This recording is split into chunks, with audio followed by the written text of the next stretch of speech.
Okay, welcome back everybody. This video has been in the works for over a year. Well, not really in the works. I've kind of ignored it for over a year with all the construction. So let's get it started. This is a Bernardelli P.One. It's a black gun, kind of hard to show it in the light because black guns don't really show well in bright light, but I got to light it up so you can see me. So this side's a little bit better because the finish is heavily worn. This is a this gun was a pretty rough. You might be able to see the finish. The gun was pretty rough when we took it in, and we cleaned it up quite a bit and put it in a reference collection. Bernardelli P.One. This is an Italian handgun, primarily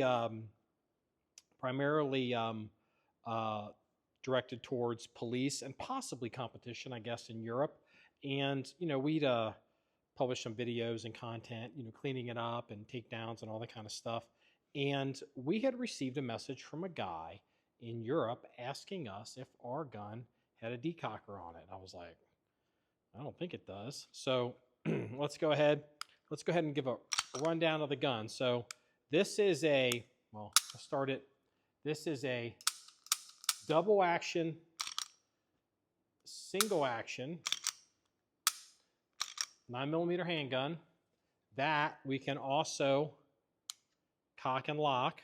And he was asking if it had a decocker by pushing up all the way up on the safety. So at least on this example, I don't know if there are other variations of this gun. This company went out of business in like 1997, and I believe the IP was bought by a company in Turkey. So I mean, for all I know, these guns are being made in Turkey right now. But this example does not seem to have a decocker on it, and let me mess with here a little bit. It even has a little S on the up for little tab that signifies S, and that's fire. There is no down and all that. And also, interestingly enough, I guess I shouldn't ride that. It looks like you might be able to put it on safe even when it's on double action. So Bernardelli P.One, at least this example that was imported into the U.S. by Century, where the mark's at. Century Arms brought this gun in, so that'll help you kind of figure out when the gun came in.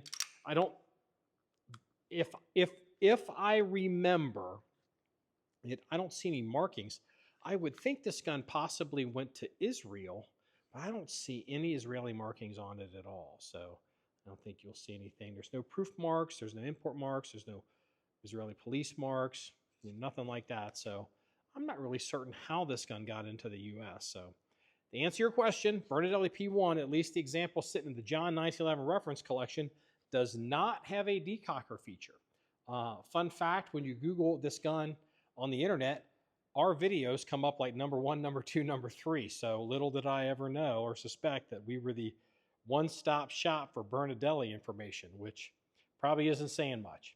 Well, if you want to see any more stories or pictures or links of guns like this, please go to the website at John1911.com. That's JOHN1911.com. Remember, it's all about shooting guns and having fun, everybody.